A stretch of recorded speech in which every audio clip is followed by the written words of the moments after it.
Welcome to the Game Deflators Podcast, Season 2, Episode 7. My name is John, and I am joined by our co-host, Ryan. Hey, how's it going, everybody? Here at the Game Deflators Podcast, every week we like to talk about games that we've recently picked up, games that we're playing, and then we go into our usual Inflation Deflation Challenge, where we take a game from John's collection or something that we want to talk about and see if it lives up to the price point that it's going at the market right now. So we're going to start off with John. What'd you pick up this week? Hey guys, so obviously this week we had Black Friday. I hear there's only about 20 million casualties this year at Walmart, so not too bad compared to recent years. But there was a lot of gaming deals that were out there, and I know Ryan had a few pickups as well. Me not so much, because I've picked up a lot of the games I've wanted throughout the year. This time around, I did, however, get two games. So I picked up God of War, and I also picked up Uncharted Lost Legacy. So, realistically, these were the only two games that I really had any interest in picking up this year. Uncharted Lost Legacies had frequent sales throughout the year. I just found it more convenient if I was going to go into GameStop to get God of War, pick up Uncharted as well. And then some of you will say, well, John, why are you now waiting till right now to play God of War? Well, the interesting thing is I'm a cheapskate. So I will typically pick up a lot of these games a year outside of them being released. So I know I can get a pretty good discount on them. And that's pretty much a vast majority of my games and how I pick those up. But anybody that's interested in Uncharted Lost Legacy, doesn't really know too much about it. It's pretty much a sidebar type of quest where you play two of the female characters within the Uncharted series, and they're on their own adventure outside of Nathan Drake. So this is the first Uncharted game that doesn't feature Nathan Drake, who is a fortune treasure hunter. It's kind of, if you've never played the Uncharted series, it's like Lara Croft meets a smart-ass guy, pretty much. Like, that's the general gist of it. It's Tomb Raider, but starring Han Solo, basically, but looks more like Channing Tatum. Yeah, that's probably a proper assessment, yeah. And lots of female characters throughout that he hits on. And it's got a pretty badass storyline. So if you've never played the Uncharted series, definitely pick it up. I think the HD collection is on the PS4, and then the Uncharted 4 is on there, as well as the Lost Legacy game. So vast majority of them are on there, and I think there was one installation on the Vita, which I never did play and still need to. So yeah, I don't have too much to say on Lost Legacy, Ryan. It's just, a recent pickup. I'll get to it probably in the next 6 months or so. God of War, on the other hand, I played the series. I want to say I missed the two PSP games, but I did play 1, 2, and 3. Absolutely love them. It's one of my favorite series, going back, obviously, to the PlayStation 2 when I initially picked them up. So you could probably talk a little bit more on Dad of War, aka God of War on the PS4. Yeah. So God of War is my favorite series of all time. And I had a bit of a breakup with it for a little while. God of War 2 was amazing, but it took me years to get a hold of a PS3 and be able to play God of War 3. So in the workup for that, I went out, and when I got my PS3, I actually got a killer deal. I got a used copy of the God of War Legacy Collection, the Zone of the Enders Collection, and Ni no Kuni, plus a PlayStation 3 bundled with GTA 5. So I got a PS3 and 9 games for under $300. It was awesome. But I went through and I replayed the whole series to get ready to play through God of War 3, and I was so unbelievably excited for Dad of War.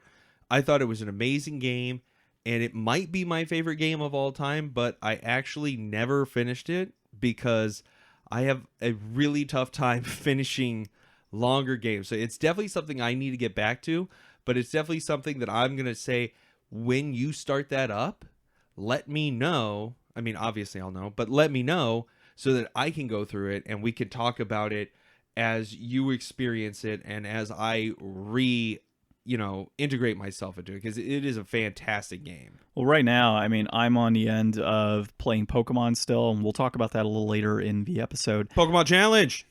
Yeah, I think I'm winning that so far. And after I play Pokemon, I got to get back into Folklore because that is what we were playing initially before Pokemon came out. Pokemon kind of snuck up on me, actually.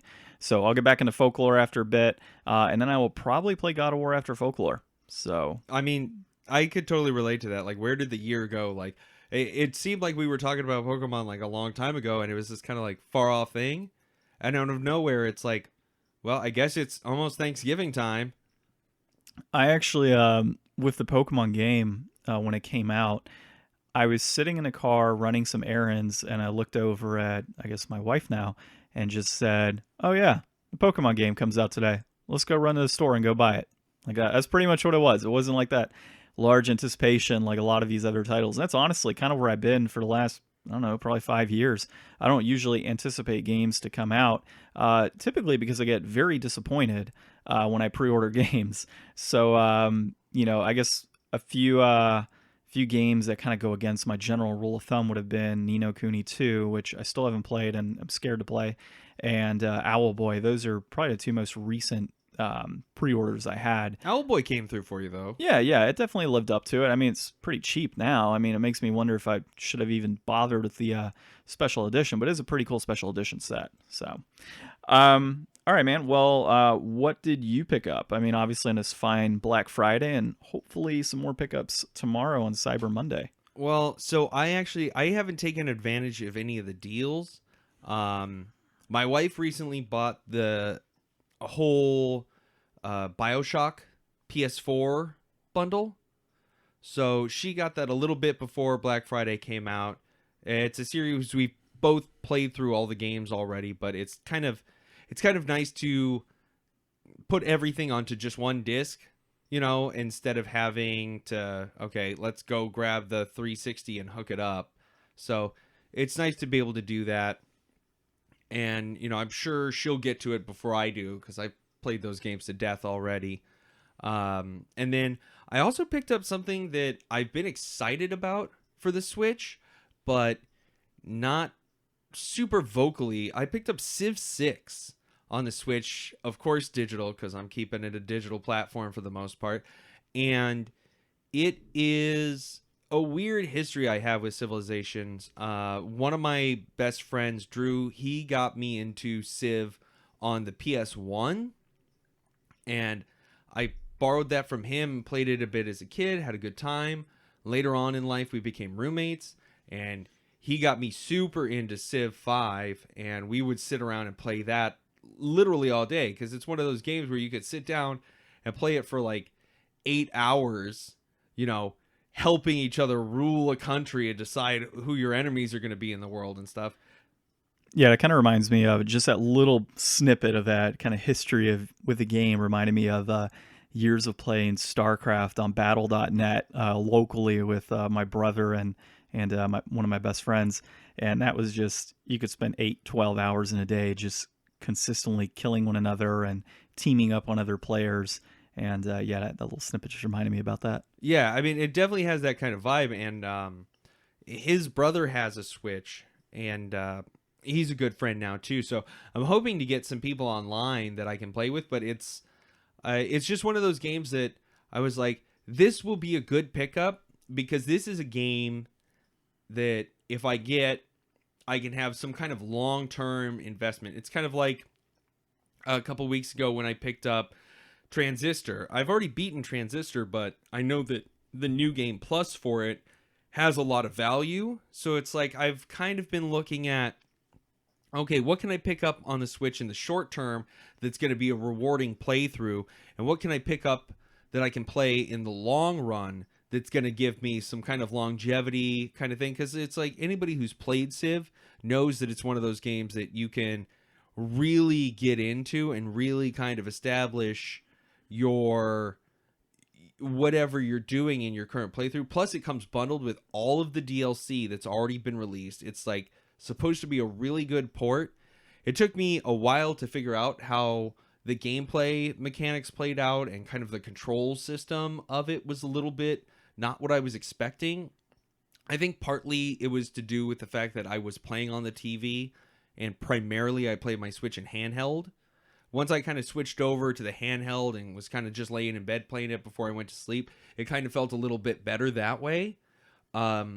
Graphically, it looks, it's got that kind of cartoony in a Sims Warcraft kind of skew, where it's not hyper unrealistic, but it really fits with the world and the characters and stuff. And I love the narration of the game, all the different rulers, all of the different mechanics I still have to get used to, because I haven't really played since Civ 5, and I haven't really played that in at least 9 years or 8 years. So it's going to take me a while with this one. I might check in periodically and let you guys out there know how I'm doing with it. But, even at the full price point for $60, I think that it was worth my money, because I can definitely see this being something that I can play for a long time.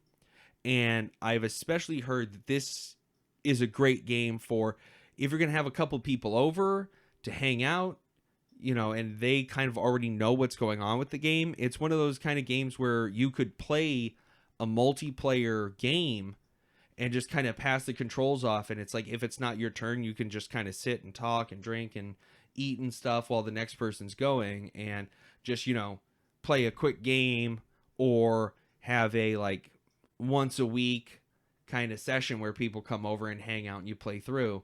So I'm looking forward to all the different options and exploring exactly how a game like this on the Switch can be played out. Yeah, man.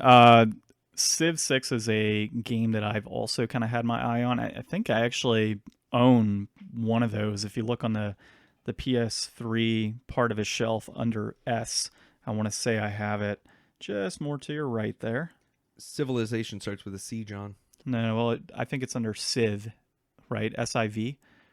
So it's either that, isn't it? Civ is short for civilization, which starts with a C. Well, then I'm Sid Meier's. Sid Meier, that's what it'd be on. Sorry, not Civ. Yeah. So keep looking. I'm trying to look as well. Do I not own a copy? Oh, you know what, man? I know where it's at. It's right by your feet in that giant pile of video games that has nowhere to be placed on my game shelf. So, either way, it's definitely something I've wanted to look at as well, dude. I might actually join you on that on the Switch. What was the price point that you paid for it? Full price. And that is... Full price, $60 for a new release. All right, so it's definitely not in my realm of spending. Okay, so given longevity, I figured it might be a good time to branch into some recent news that's been out there. And you don't have to keep looking, man. There's a giant wall of video games, and God knows where that thing is located. So Fallout 76, there's reports already, and obviously a lot of deals going around for Black Friday. The game is already, I think it came out, like a month ago, and it's already seeing... Just a couple weeks, not even a month. Oh, wow, okay. It was in beta a month ago. Oh, yeah, that's right. So I had heard some pretty good reviews. I know our friend the Game Grinder, he had a beta account and was enjoying it. And, I saw some decent things from that. Obviously, it was pretty well hyped.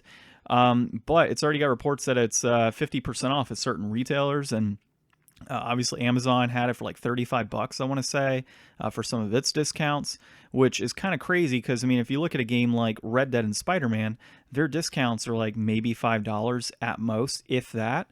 And usually their discounts are on like those gold editions with a steel book, if anything, because those are limited quantity items that they're just trying to push out. And the cost differential is not that bad for them.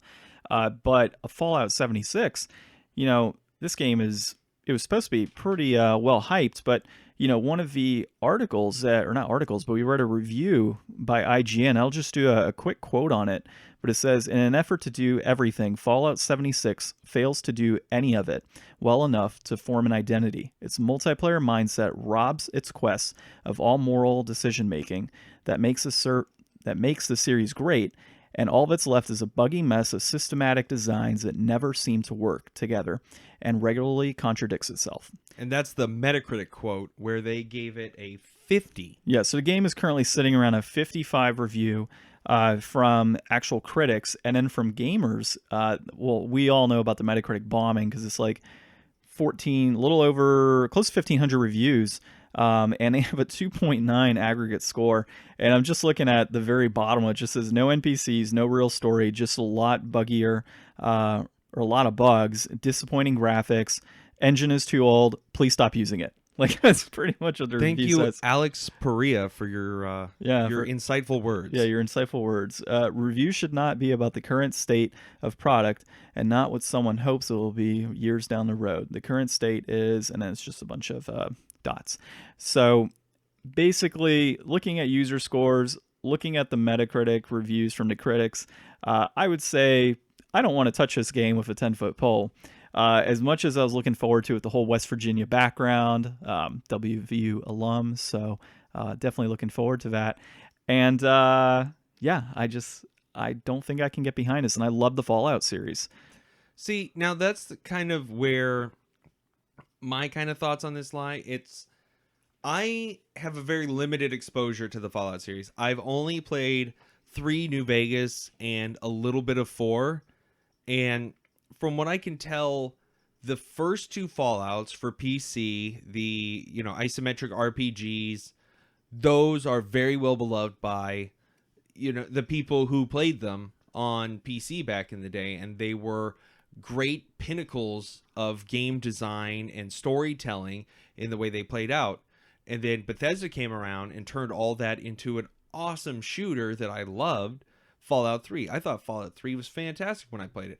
I thought New Vegas was even better when I played it. And I've spent the last few years telling people about how much better New Vegas is than Fallout 3 because of the story elements and how they kind of handled all that. And then I remember being severely disappointed with Fallout 4. It was trying to bring a bunch of new mechanics which were sorely needed, but the biggest problem with it, in my opinion, is that Oblivion, Skyrim, Fallout 3, New Vegas. Which Skyrim? Because I think there's like 10 different Skyrims. I know, right? Is it like not the Alexa version? Not that. Okay, so it's the microwave version. Is that right? Exactly, the microwave version. The toaster one was okay though. Yeah, but I did play that one a little bit. I dropped it in the tub with me though. Yeah, it's just that all these games, they all feel so samey, and they're just like, it's just like doing the same thing again and again with a different skin on it. And I think that they need to really revamp some things. Like, as soon as Fallout 76 was announced, I knew that I would never play it. I tried playing ESO, and my friends were having a great time with ESO. I felt like it was a watered-down version of Skyrim, which, if you're calling something a watered-down version of Skyrim, I mean, that really says a lot about how much impact you actually feel in the game, because Skyrim's already like cutting through paper cutouts and cardboard standees of enemies. Like, you don't really feel like anything you're doing has real impact anyways. Well, I think what we can agree on is Fallout 76 is an obvious cash grab by Bethesda. That's really all it comes down to. And the game itself, I mean, as much as I would love to play this game if it was like an individual game and had the option for multiplayer, it just apparently was supposed to have that. From what I remember, they said that you could play it offline. Like, you didn't have to be connected to the internet to play this game, and it had its own story. But everything I've been reading says otherwise. Like, that the multiplayer just really takes away from the Fallout universe. It really is just a battle royale, and we've already got enough of those games sitting out there. Like, why do we need a Fallout version of it? Why not just deliver us, West Virginia in Fallout with a new engine and updated graphics and a new storyline? Like, something like that would have been great. Like, can you imagine side quests of moonshiners? That would have been awesome. I mean, like, just a little bit of armchair game design here. Like, if you wanted to make a multiplayer Fallout game, I mean, I don't know exactly what's going on with Fallout 76. I haven't really tracked it too close. I would assume that you're a part of a vault and you're a survivor, come out of the vault the same way you are basically in every one of the Fallout games. How about a game where you play as a raider? Like, if it's an online game and then you're encouraging you to play as like kind of a raider faction and, looking out for yourself and stuff, why not set it as that in universe? Like, why not make everything kind of feel a little bit more like you're a part of this world, not that you're just emerging into this world like you are in the main story games if you're not going to have a main story. You know what I'd really like to see actually is a pre-Fallout game. That'd be pretty cool, I think. Like working. Well, then it's not Fallout. Oh, well, Fallout is literally like the fallout of the nuclear war. What if it's Fallout from the perspective of you're in the blast? Maybe you play Fall in. We'll call it Fall in. Maybe you play like half the game as like a Nuka-Cola driver, and then you see the blast and you turn into a ghoul, and then you play the rest of the game as a ghoul.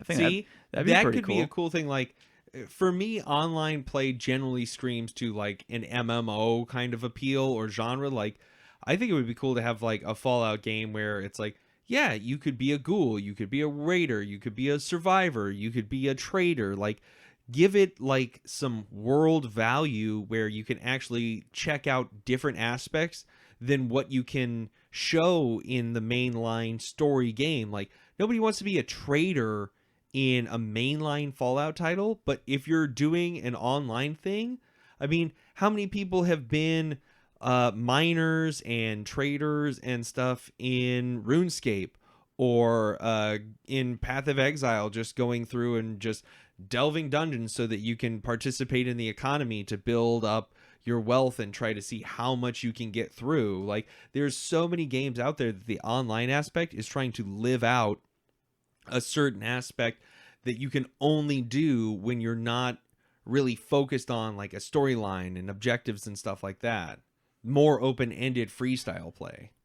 Yeah, I totally agree with you, man. At the end of the day, though, I just, like I said, cash grab. This is totally what it is, and until they make some, changes on the apparent bugs and allow for, I guess you can't allow for a story at this point or a main quest. I mean, I would assume that they'll come out with some DLC. Oh God, and stuff, but I mean, I don't know where they're gonna go with it exactly. But this is actually a pretty good transition here because I've been still playing Red Dead, and I think what Rockstar did with Red Dead is exactly what Bethesda has to do with their next title, because it's like, if I had played half of GTA 5 and been as excited as I was for Red Dead to come out, and it was just GTA 6 on horses, I probably still wouldn't be playing it. But the things I can do in that game, kind of like I was talking about in 76, like, if I could just walk around my camp and do chores and care about my horse and pet dogs, like, all the things that you can do in Red Dead that make you feel a part of the world more so than anything that I had done in a previous Rockstar game. Like, it really felt like the storytelling, the characters, the world building, and just being in the environment, they really stepped it up and elevated it to the next level. And Bethesda has to pull through and do that, because I don't think anybody wants to play Skyrim again and Fallout again the same way that they've been playing it for years, and they just haven't done it with Fallout 76 trying to transition to a multiplayer, obviously. And Red Dead, they released a fantastic game with Red Dead 2, and I think that it was a good idea to wait on the multiplayer to come out until later so that people would actually experience the story. Like, I've spent a ton of hours just being a cowboy in the main story, and I finally kind of come around the turn, and I'm like, okay, I need to focus on doing the missions now, because if I'm going to get into the multiplayer with all my friends anyways, I'll have plenty of time to just be a cowboy there. Let's get through the story now before multiplayer comes out, and I really want to see what the multiplayer is going to be like in this, because I had friends playing GTA 5 multiplayer basically until this came out. I don't think that people are going to be playing Fallout 76 until whatever the next Elder Scrolls game comes out. Like, I really doubt that. So I want to see and kind of host these two long-term studios that have a huge success rate and some of the best-selling games of all time. Like, they're so similar in having a few different franchises that operate pretty much similarly control wise, and there's a lot to be traded between the two as far as what they have in common, and their differences are mostly setting and story. So I want to see how the multiplayer of Red Dead is going to compare, and look at that and be like, if this wasn't cowboys but was post-apocalyptic in the Fallout universe, would it be more compelling than what 76 is? And I'll do my best to stay unbiased, because I'm not going to buy Fallout 76 and invest a bunch of hours into it to make the comparison. I'll just I know a streamer who plays it, and he seems to thoroughly enjoy it. Check him out, Ziggy D on YouTube and Twitch. He's great, and he seems to really like it. So I'll check out some more of his content and let you guys know what I think about his reactions to that versus my reactions to Red Dead. Yeah, sounds good, man. One of the things that you kind of mentioned was wanting to play those games on multiplayer and such with friends.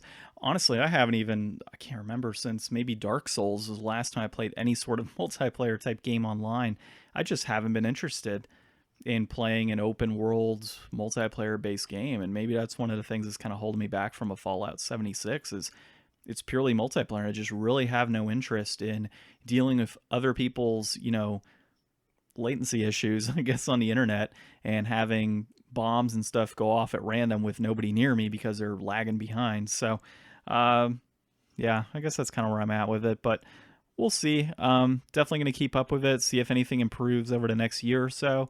If it opens up to where we're like, all right, you'll have an individual story that can be offline, then maybe I'll look into it. But at this point, definitely no interest. As far as things that we're currently playing, though, so you were talking about Red Dead. I am still heavily involved in Pokemon Let's Go. I know you've got a few reservations about it since we talked last week. I'm currently sitting there in, I just finished Lavender Town, and I just woke up Snorlax. Had tons of battles. I'm still enjoying the nostalgia feeling of it. I honestly haven't played a Pokemon game since, I think, Emerald, I want to say. I just never did keep up with the DS versions of it. So I haven't had the issue of seeing Kanto redone, for the upteenth millionth time. This is really the first time I've seen Kanto redone outside of playing Pokemon Yellow and Silver when I was a kid. Those really weren't redos, and it was very much I'm a child and I completely love Pokemon, so I don't care if it's Kanto again for the third time. This version of Pokemon, like I said, definitely enjoying it. I've got my Venusaur, my Ivysaur, my Blastoise. Venusaur, Blastoise, and Charizard, not Ivysaur, sorry. I've got Mew, I've got Pikachu, and I am currently raising Machop to try and trade you to get a Machamp. So we will see how that goes. I've got a few Pokemon sitting with the, what's it called, the daycare, try and level them up on the side. And like I said, definitely enjoying it. Liking the idea of being able to put outfits on my Pikachu. So he's got a snazzy pair of aviators with a suit right now. I'm dressed in my Team Rocket garb, running around catching Pokemon. So right now, definitely enjoying the game, loving the gameplay. I understand that it's an easier version of Pokemon, and I definitely agree with the idea of, how in the old games you'd have to obviously grind out. You'd have to throw your weakest Pokemon first, transition them out, put in a strong one, defeat a larger enemy, and obviously increase levels. Whereas this one, you just catch a Pokemon, everybody benefits. So there's no continual having to jump in and out of battle, and we've already discussed that in the last episode. But I just kind of want to hammer back on that. If anybody hasn't picked it up, this is, I think I'm about 13 hours in. I've got 4 gym badges. I'm well over halfway through the game right now. Honestly, I think it's maybe 15 more levels. I'll be at the lowest point possible to take on the Elite Four. So really, and in that 13 hours, I've spoken to every single person in every town multiple times. I've battled every single trainer I could find. I've caught every Pokemon that has come my way. Obviously, ones that, didn't run away. I've done just about everything that you can do in this game. and I am still enjoying every moment of it, and it's super fast. I mean, you obviously saw my characters and where I'm at. That's not a lot of intensive grinding. Yeah, I mean it's one of those things like I really hesitate to say that this being an easier Pokemon makes it a worse Pokemon, because I don't think that I would prefer to sit there and try and grind out all these fights instead of just throwing Pokeballs and getting experience. Like, it's so much easier and quicker to do, and more.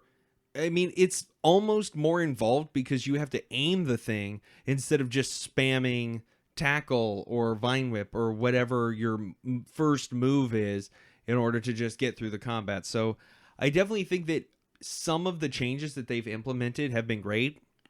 But unlike John, I've owned every Pokemon since the beginning except for Sun or Moon. I haven't had either of those. And it's just one of those things, like, as much as I thought I would be nostalgic and trying to go through and trying to enjoy, like, I'm just barely, like, halfway through Mount Moon. And I've been pretty busy this week, so I haven't given it the time I should have. I've still been playing Red Dead. I picked up Civ 6 and played that a little bit. But it's just, it still feels like the same thing. Like, it still just feels like I'm grinding through Pokemon, and I feel like, you know, I've kind of given, you know, Rockstar some praise, and I've kind of given some heat to Bethesda. But I mean, everybody loves Pokemon every time, and it's the same freaking thing every single time. And it's just like, I'm really hoping that I can push through this. I'm pretty sure I can push through this.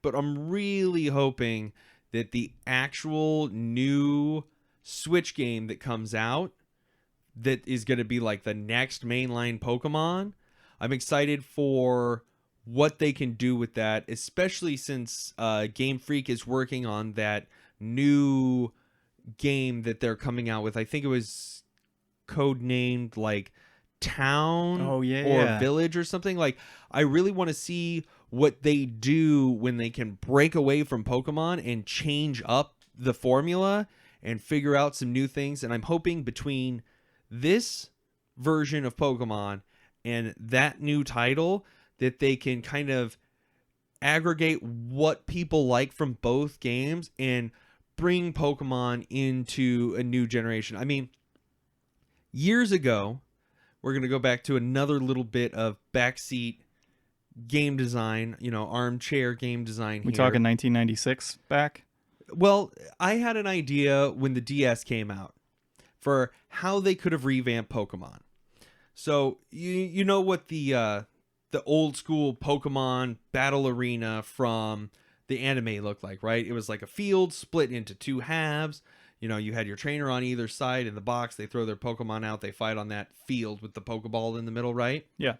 So you have a DS. You got a top screen and a bottom screen. So you've got two halves of the field right there. You've got an L and R button to strafe or dodge roll to the side.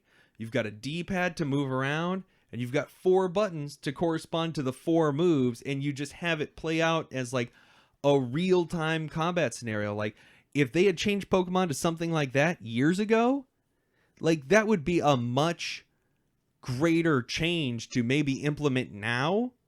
And like, let's get Pokemon away from the same old turn-based thing. Like, maybe even just, it might even be enough to just upgrade it to like an active time battle system where different moves, like, you know, I know that Solar Beam takes 2 turns to cast, and Hyper Beam takes a turn to use and then a turn to recover from the attack. But like, let's get away from just turn-based combat and make it into something that's like a little peppier, a little bit more like, hey, I know Pokemon is like a really great, appealing franchise to kids, but I've been playing it, you know, since the 90s. I'm not a kid anymore. I've played this game. I played 100 different games exactly like this game. Well, let's upgrade here. I haven't played this game yet, and it's an upgrade.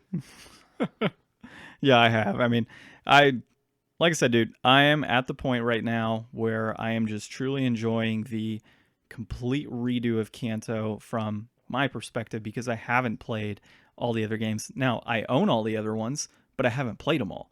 So, they just kind of sit on the shelf because your wife plays them. Yeah, she does play them. But to your point, it is the same thing over and over again. And that's why after Emerald, I was kind of like, I'm burnt out. As a kid, I was burnt out off the same thing. And then I've kind of picked them up periodically when they're like $5 when I find them. And I just kind of sit on a shelf in the event that I do want to play them. But my wife plays them, so they're getting some game time, which is pretty cool. But yeah, it's the same thing over and over and over again with this. And luckily for me, there's enough differentiation from this versus the older games that I'm into it and I'm willing to play it. But there could be other games that are on my shelf that I should be playing. Well, I guess we can probably... Do you think we've got enough of our Pokemon out this week? I mean, yeah, for now. Like, we'll see where we're at next week. I promise I will do my best to continue to push through. I would like to beat this. I would like to say that with all of the time-saving measures there are in this game and the nostalgia, and it is a beautiful looking game. Like, I love looking at it. I love seeing everything. I love having my Ekans slither behind me. I love seeing how John has like the most basic party ever. It's just like, I'm going to have all the things you would ever expect. Meanwhile, I'm like, all right, when do I get my Cubone? I already have my Ekans and my Zubat. Got to get those leveled up. I'll have you know I'm waiting for my Alolan Marowak. That's why I haven't put a Cubone into my party yet. So once that comes around, I will do that. The only reason Alolan Raichu is in the party is because I got Pikachu. I don't like the Alolan forms. I like the Alolan. It looks like a Raichu surfing. And then my Gloom is currently sitting with the, what do you call it? What's her... The Caretaker. Caretaker, yeah. So that should be a Vileplume next time I get it. And I'm waiting for my Nidoqueen to evolve. So I'll have all the crazy random Pokemon. Don't you worry. Yeah. They'll be there. So, yeah, we'll get back to Pokemon, and we'll talk about it a little more once we get, a little bit further. And there is the dog barking, if you could hear it in the background. Yeah. Okay. So let's go ahead and discuss our inflation deflation. So we went ahead and played Spin Jam on the PlayStation console. And Spin Jam is essentially like Tetris meets like a Bubble Bobble type of deal. Give me 1 sec. I am going to quiet the dog down. All right, and we're back from quieting the dog down. That was a quick 2-second break for you guys, more like a 3 or 4 minute break for us. So Spin Jam, kind of like a Tetris game, was released in, I think it was July of 2000 on the PlayStation 1. There's probably a Japanese port of it somewhere around there on the planet. But it's like a Tetris meets Bubble Bobble. You've got these little animated characters and these petals that surround a circle, and you're supposed to shoot these orbs into the center of it, and they blast Here, let me go back and break this down a little bit better. Okay, you have a gear in the middle of a circle. That circle is surrounded by colored petals, and you are firing from the bottom of the screen towards the center little colored spheres.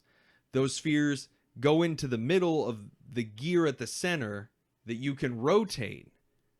And once you combine 3 of the same color together, anything on the opposite side of that rotating gear in the middle will explode off. And the object of the game is to get those exploded bits to hit those petals on the outside of the circle that are the coordinating color to pop. At least that's what we thought for the most part. I mean, that's the general gist of it, but I think in layman's term, the correct gameplay terminology for this is crap. Like that's really what it breaks down to, right? I would say so. We tried, folks. We tried this week. We looked at a selection of games like we do every week, and we kind of looked up the prices on them, and we were like, you know what? We haven't done a puzzle game yet. This game loose is only, $319 or something like that? Something like that. $319 loose, I think. Yeah, so, given something like that, $403 complete in box. So we'll find a game that is worth it to play. And, our first foray into puzzles did not seem to turn out that way. I'm sad to say that Spin Jam looks like something and plays like something that should be on Newgrounds. Like, it's not It's not like the classic retro reaching back into your memory banks on the PlayStation 1 that you want to go back and play, that you felt like you got a steal and deal for $3. You know what, man? I gave you 4 selections this week. We had Pab Rapper the Rapper, we had Skull Monkeys, Wreckin' Crew, so a racing game, Wreckin' Crew, and this game. And you, well, I guess... I've heard of all 3 of the other games, and I've seen content on everything except for this and Skull Monkeys. Now, I will take the blame. I did say, yeah, let's go ahead and play Spin Jam because of the cutesy animation cover. You know how they say never judge a book by its cover? Yeah, we definitely shouldn't have judged a book by its cover on this one. It was... I don't know. I think the cover looks better than the game plays. Honestly, yeah, I'm right there with you. I think the paper on the inside should be worth more than the actual disc itself. It's really bad. So Ryan and I were actually looking up an IGN article, and they gave this game, what was that, 7 out of 10? Yeah, it was a 7 out of 10, and I mean, they gave it like an 8 for replayability. Like, we played it for all of 10, 15 minutes, and I got the gist of what to do, and it lost its replayability for me in probably the first 2 minutes. Yeah, it just wasn't engaging in a way that I felt like I wanted to engage with. Like, I obviously knew what they were going for and how it was supposed to play out, but it's like, maybe, you know, there is some room to say here that if this was the only PlayStation I had, you know, when I was a kid and I had to play this until something else came out and I spent hours on it, like, I'm not saying that it couldn't be something you get used to, but given, you know, we're judging this based off of today, not based off of what it was then.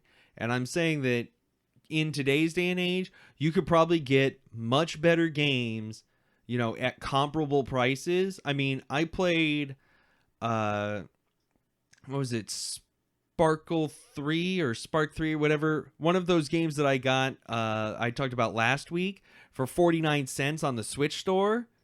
I had a much better time playing that, and that had a 6 out of 10 on Steam. Let's go back into this IGN score because it's just kind of laughable. So, presentation, cute characters, several modes of play. Could have used a couple more. They gave it a 6. Honestly, that would probably be the highest score in my opinion. Graphics, basic, but they do what's necessary. For its time, I would say it's okay. It's comparable to other things. I mean, the character designs aren't as nostalgic as something like Bubble Bobble. Well, yeah. But, I mean, it's comparable. Yeah, and they gave it a 5 on that. 6 for sound. They said the music and sound effects are good, but not great. I would agree with them on that. I'd actually give it a 4. Gameplay, and it says, here we go. This stuff is fun. Gets crazy after a while. No, it really doesn't. It just stays kind of boring. And lasting appeal. Fun lasts for hours, the kind of thing like heroin for gamers. If that's heroin, consider me not a drug addict. Right? I mean, that's a pretty... That's a pretty strong statement. Heroin for statements right there. Heroin for gamers. And it also shows, that article was written in 2000, shows where we are in today's time that they were able to say heroin for gamers. Yeah. That's kind of funny.